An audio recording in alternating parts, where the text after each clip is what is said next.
Ukuchuma ngathi yibona abantu abaningi abazama iminyaka ukuthola ingcebo, kodwa bahlala behlupheka ngokwezimali. Kanti abanye abanawo umkhuba wokuzinikela ngokukhulu enkolweni bajabulela ubumnandi bokuphila. Kuyabonakala kungalungile lokhu, akunjalo? Ngizokukhombisa okuthile okuhle. Izincwadi ezingcwele azikhulumi ngelicebo kuphela, kodwa zikhombisa nezimpawu ezingaphikisi zokuthola ingcebo maduze.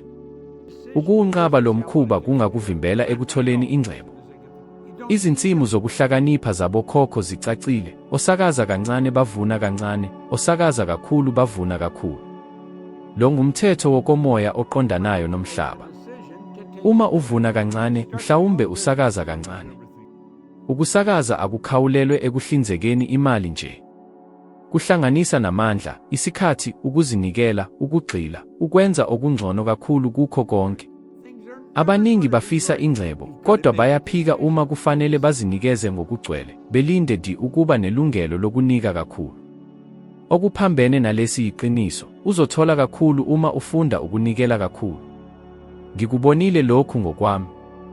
Njengomlimi womlilo eToronto, nganginomholo oqinisekile kodwa omncane, onganele ukukhokhela izindleko. Ngangingabaza kulokhu kuphela. Ngizochitha amashumi eminyaka ngalendlela, ngilinde umhlalaphansi olukhulu. Ngaleso sikhathi ngafunda incwadi ethi Think and Grow Rich. Ngaqonda ukuthi ngangilinde ukukhova ngaphandle kokusakaza. Ngangifuna ukuphila kangcono, kodwa ngangingeke ngizinike ngokwami, ngingayondli inguquko yami. Ngangichitha isikhathi sami ngicisha imililo ngokoqobo, bese ngikhalela ukuntuleka kwemali. Ukuphila kwami kwabonisa lokho engangikusakaza. Ngazama, ngingenalwazi, ngingenalungiselelo. Ngavula ibhizinisi elincane lokuhlanza. Ngangingenalo ngaphandle kokulungela ukusakaza. Le nhlanyelo yakhula ngaphezu kwalokho engangikulindele. Ngonyaka owodwa, yayingenisa imali engaphezu kwekhulu lezigidi zamarandi. Ngashintsha impilo yami ngokuqonda lo mthetho. Cabanga ngawe. Zingaki izikhathi ofise ukushintsha, kodwa awuzange usakaze? Zingaki izikhathi uphuza ukufunda ngoba kubiza kakhulu? Waphupha ngemali eningi, kodwa awuzange ube nesibindi sokuqala iprojekthi, ikhosi, noma ukutshalwa kwezimali. Ukukhova kwamanje kubonisa inhlanyelo osakaze. Akusiyo inhlupheko, akuyona indlela yokuphila, kungumthetho wokubeka. Ucwaningo lobuhlangabezana lubuqinisekisa lokhu. Ucwaningo lwe-University yase-Harvard lubonise ukuthi abantu abatshazela ekutholeni ulwazi nokuthuthukiswa komuntu siqu, ngisho noma bengenawo imali eningi ekuqaleni, bandisa imali yabo kuze kube yizikhathi ezinhlanu ngaphezu kwalabo abayeka ukufunda ngemuva kokufunda. Lokhu kusakaza okuhlanzekile. Omunye osakaza ulwazi uthola amathuba. Omunye osakaza umzamo owengeziwe uthola ukuqashelwa. Omunye osakaza equality uthola ingcebo. Abaningi besaba ukulahlekelwa. Uma ngitshala futhi kungaphumeleli, ngiyoba sibi nakakhulu. Abakuboni ukuthi lesi saba sibabopha. Kufana nokulindela ukukhova ngaphandle kokusakaza, ukwamukela ngaphandle kokunikela. Cabanga ngomlimi obheka insimu engenalutho athi, uma kuza isivuno, ngizosakaza. Akulungile, akunjalo? Kodwa yindlela abaningi abaphatha ngayo impilo yabo yezimali. Uma ufuna ukukhova ingcebo, qala manje, ngisho noma kuncane. Tshala ihora elilodwa ngosuku encwadini esandisa ingqondo yakho. Nikeza isevisi emihle, ngisho noma kungekho ukwanda kwexabiso ngokushesha. Nikeza ingxenye yalokho okukutholayo, ngisho noma kubonakala kuncane. Lezi nhlanyelo ziyabuyela zininzi. Zama into ebonakalayo. Izinsuku eziyisikhombisa, qaphela izenzo zakho. Buza, ngisakaza ini? Ukukhononda kusakaza ukuntuleka. Ukufunda kusakaza ukukhula. Ukusiza kusakaza ubuhlobo nengcebo. Ngemva kwezinsuku eziyisikhombisa, uzobona amaqondana futhi uqonde imiphumela ephindaphindayo. Lo mthetho unamandla kangangokuthi ngisho nezinkanyezi ziwusebenzise. U-Oprah Winfrey, isibonelo, waqala engenalutho, kodwa njalo wayezinikeza ngokwakhe, eqenjini lakhe nasezinhlelweni zokusiza umphakathi. Lokhu kwenze ukubuyela emuva okumenze waba omunye wabesifazane abacebile nabathandekayo emhlabeni. Waqonda ukuthi ingcebo iwumphumela wokutshalwa kwezimali okuqhubekayo. Iyiphi inhlanyelo ozoyisakaza? Awukwazi ukubalekela lo mthetho. Uma usakaza kancane, uzokhova kancane. Uma usakaza kakhulu, uzokhova kakhulu. Uhlobo lwenhlanyelo lunquma isivuno. Lo ithembiso labantu bakwa-Afrika, umthetho jikelele, isitshiye sokuthola ingcebo. Izincwadi ezingcwele zithi endlini yohlakaniphile kukhona ingcebo nempahla ebalulekile, kodwa isiwula sichitha konke okunayo. Akuyona nje inkulumo, kungumthetho obonakalayo. Ngaphandle kokuphatha, imali iyaphela. Abaningi bakholelwa ukuthi inkinga ukushoda kwemali, kodwa inkinga ukuphatha kwalokho okusekhona. Uke wabona umuntu othola ukwanda komholo ahlale eboshiwe ngezikweletu? Uke wabona umuntu owinile ilotho abuyele ebumpofu eminyakeni ethile kamuva? Ingcebo ayisiyona kuphela ukufika, kodwa ukusebenzisa lokho okusekhona. Ekuqaleni, lapho ibhizinisi lami likhula, imali yayifika ngokushesha. Uma ngingafundanga ukuphatha, ngabe ngilahlekelwe yikho konke. Imali ikhuluphisa ukuthi ungubani. Ongahlelekile engenayo imali, uzobe engakwazi ukuhleleka nangemali.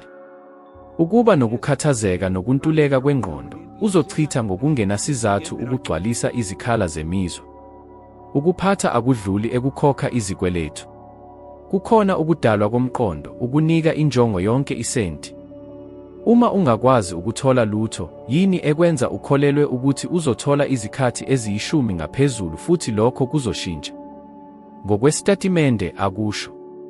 Ucwaningo lubonisa ukuthi ngaphezu kwamaphesenti 60 abantu abamukele imali eningi engaqondakali, kungaba ifa, ibhonasi noma ukukhokha, baba nenselelo yokukhokha imali ngaphansi kweminyaka emihlanu.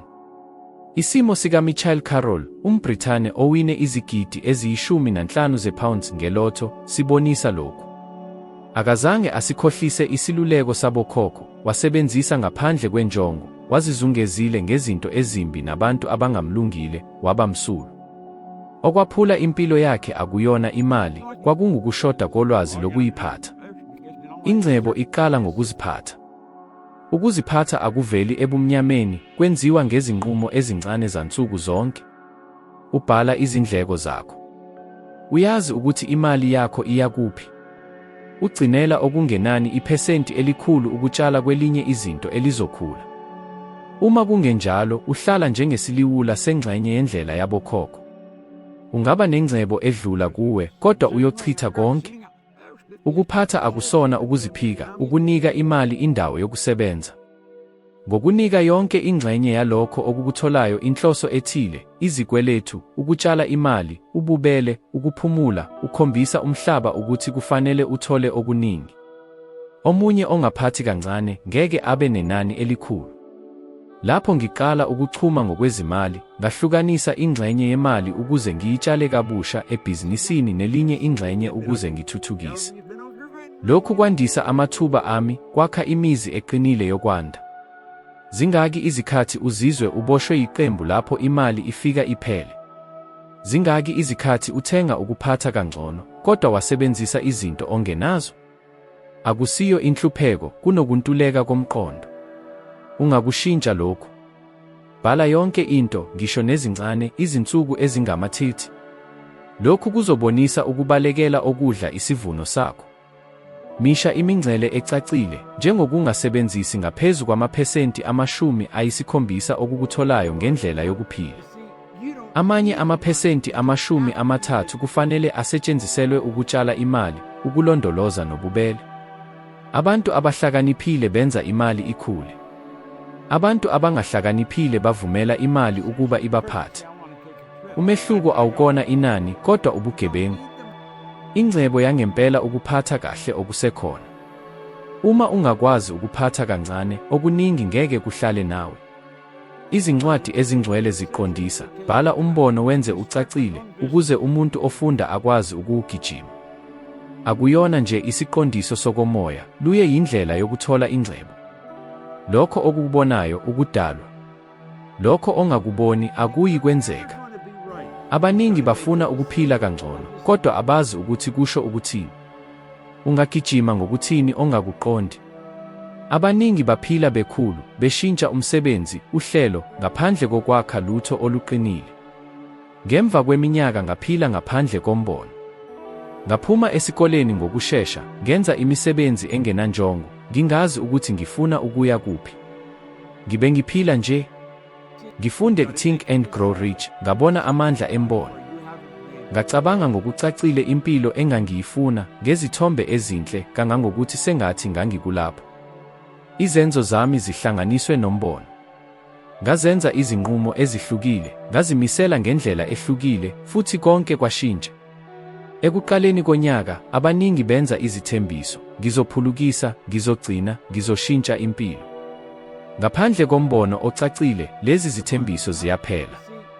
Izithembiso azinandla ngaphandle kwezithombe ezicacile. Ngokubhala umbono wakho, ukhombisa ukuthi ufuna ukuphila kanjani ngemva kweminyaka emihlanu, ubeke imininingwane, lapho uyohlala khona, okufanele uthole, impilo yakho izoba kanjani, ubeka imephu engqondweni yakho. Ubuchopho busebenza ukuze buhambisane izenzo zakho nalokho okuphindaphindayo nokubona. Ucwaningo lwe-Dominican University yase-California lubonise ukuthi abantu ababhala imigomo yabo banamathuba angama-42 okuyifeza ngaphezu kwalabo abacabanga nje. Akuyona into engaqondakali, kuyisayensi eqinisekisa lokho izincwadi ezingcwele ezikushilo eminyakeni eyinkulungwane, umbono obhaliwe udala ukunyakaza. Cabanga ngempilo yakho ngokucacile mayelana nalokho okufunayo eminyakeni ezayo. Uma zonke izinqumo ziqondiswa yilo mbono. Umbono ocacile ususa ukuchitha, ukhombisa ukuthi yini ebalulekile nokuthi yini okufanele ilahliwe. UWalt Disney, ngaphambi kokwakha iphaki lokuqala, wayeluhlelile konke, wayelubhale, wayelucacise ngokucacile. Abaningi bahleka, bacabanga ukuthi akunakwenzeka. Kodwa wayenembono ecacile kangangokuthi akukho lutho oluma. Umbono wakhe uyaqhubeka nokuphazamisa izwe. Umehluko wawungeyona imali yasekuqaleni, wayenomncane, kodwa ukucaceka kombono. Bangaki abantu abanothalente abalahlekelwa amathuba ngenxa yokuntuleka kokucaca? Banekhono, kodwa abazi ukuthi bayaphi. Ngaphandle komqondo, baphila njengabukeli, bebona abanye benza lokho ababengabekwenza. Chaza ngokuningiliziwe ukuthi impilo yakho yezimali izoba njani ngemva kweminyaka emihlanu. Bhala okufanele uthole, uhlobo lomsebenzi noma ibhizinisi ozoba kulo, impilo yakho izoba njani. Ungesabi ukucacisa, ungagcini umbono wakho ngezimo zamanje. Bhala ucacise. Uphinde ufunde yonke imihla, kuze kube yilapho izithombe eziqoshiwe engqondweni yakho. Usuku engangilubhale umbono wami kwakungusuku engangiqala ukuphila ngempela. Ngaphambi kwalokho, ngangiphila nje. Ngaphandle kombono, uhlala nje. Ngombono udala. Konke okudala engqondweni yakho ngokucacile, kuzovelela ekuphileni kwakho. Isibindi kuye kwaba yinto ehlukaniselwe abantu abafinyelele ekuchumeni. Izincwadi ezingcwele zithi, yiba namandla ube nesibindi, futhi lesi siqondiso akusona sokomoya kuphela, siwubuhlakani. Ukwesaba yisibolayo esikhulu selicebo. Sikubeka phansi, sikwenza ukholelwe ukuthi ukhulu lapho ukhona, uma empeleni uboshwe. Zingaki izikhathi uphoqa ukwenza isinqumo esibalulekile ngoba wesaba ukulahlekelwa ngalokho okunayo. Zingaki izikhathi uphoqa amathuba ngoba ukungakhululeki kwabonakala kukhulu kunenzuzo. Ukufuna ngokuhlala ikhuseleko, ngisho noma kubiza inkululeko nengcebo. Lapho ngisenhlangwini yezimililo, nganginomsebenzi okhulu. Ngangithola umholo oqinisekile, ngangikhuthaziwe, abantu bathi kufanele nganeliseke. Kodwa kwakukhona isikhala. Ngibone amashumi eminyaka oluqobo lunjalo, ngilinde umhlalaphansi ozohlala ukhulu. Ngangiyisaba ukuyeka konke okungaziwa kwabonakala kubi kakhulu. Ngaqonda, uma ngihlala ngiboshwe yilokho okwakungenza ngizizwe ngikhuthazwe, ngeke ngithole ukuthi ngikwazi ukuthini. Ukuphuma kulowo msebenzi kwakuyisenzo elesabekayo ekuphileni kwami, kodwa yilokho okwangifaka endleleni yokuchuma. Isayensi iqinisekisa lokho izincwadi ezingcwele ezikushilo. Ucwaningo lobugebengu bezezimali oluqondiswe uDaniel Kahneman noMostavsky lubonisa ukuthi umuntu unesaba ngokwemvelo ukulahlekelwa. Ukwesaba ukulahlekelwa kunamandla kabili kunesifiso sokuwina. Yingakho abaningi bangahlali bezinike abaqali ibhizinisi bangathembi. Bakhetha okukhulu ngoba bakholelwa ukuthi ukulahlekelwa kungaba sibi kakhulu kunokungazami.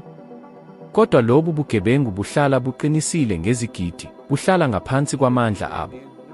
Uke waphula ukwenza ikhosi ngoba kubiza kakhulu, kodwa wasebenzisa okulinganayo ngento engapheli.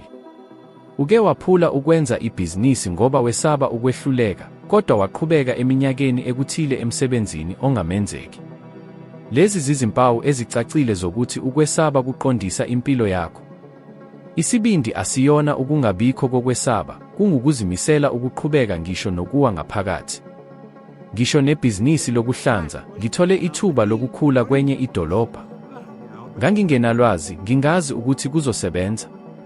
Ukwesaba kwakuthi, kungenzekani uma ulahlekelwe yikho konke?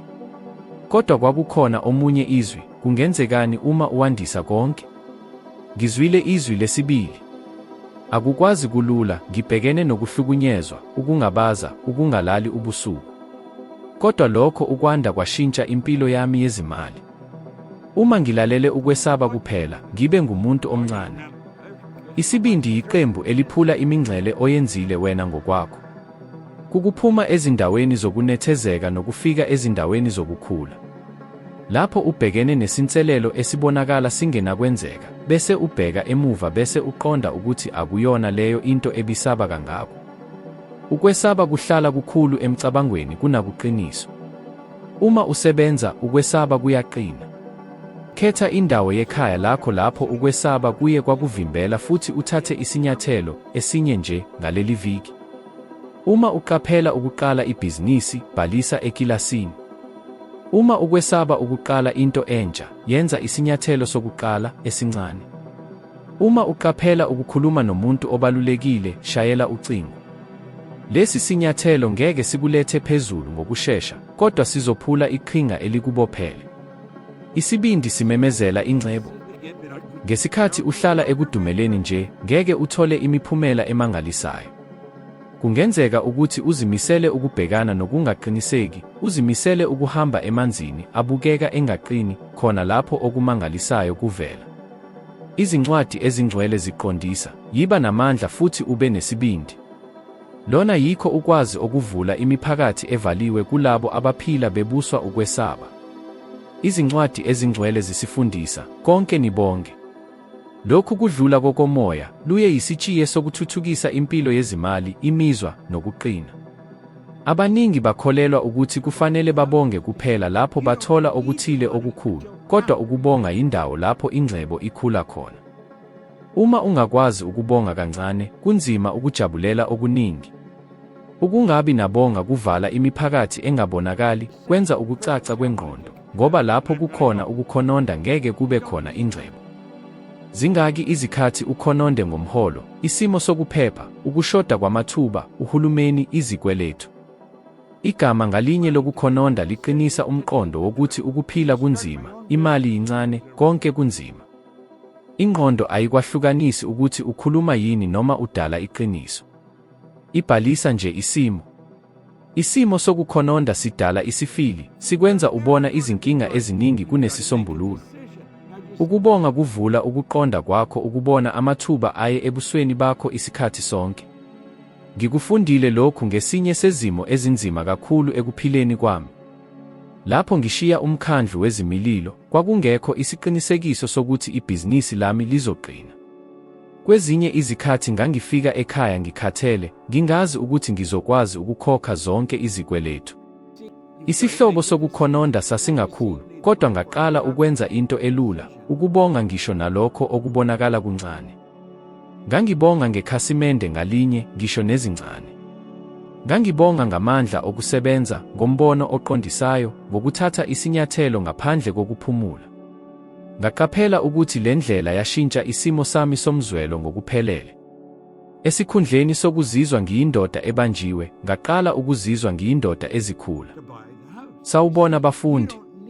Namuhla sifuna ukukhuluma ngamandla omusa nenkolo esebenzayo. Njengoba isaga lesizwe lisho, isipili sihlala siphuma embizeni, ukubonga nokuzimisela kuyizindlela eziqondile eziholela empilweni enhle. Ukuvuma okuhle kukhula njengomuthi, izithelo zayo ziyizibusiso eziningi. Kufana nomuntu ohlwanyela imbewu yokuthula, uzobuvuna ukuthula. Cabanga ngalokhu, umuntu oqaphela izibusiso zakhe, kungakhathaliseki ukuthi zinkulu kangakanani, uphendula ngokujabula nangempumelelo.